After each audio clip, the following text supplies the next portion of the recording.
Саха-Якутия традиционно уделяет большое внимание вопросам защиты охраны семьи, материнства, отцовства и детства. И действует у нас система, называемая Республиканская комиссия по делам несовершеннолетних и защите их прав.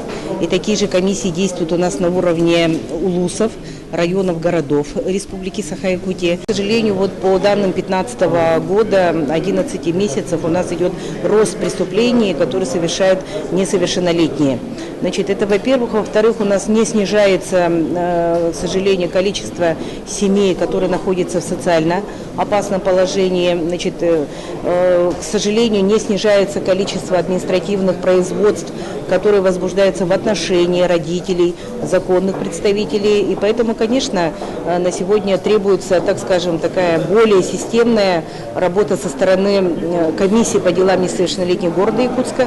И проектом закона о внесении изменений в статью 8 Закона Республики Саха-Якутия о комиссиях по делам несовершеннолетних и защите их прав мы предлагаем ввести 2 штатные единицы дополнительно, значит, к имеющимся 3. И на сегодня средства в законе о государственном бюджете Республики Саха-Якутия на 2016 год предусмотрены. Они составляют более 2 миллионов.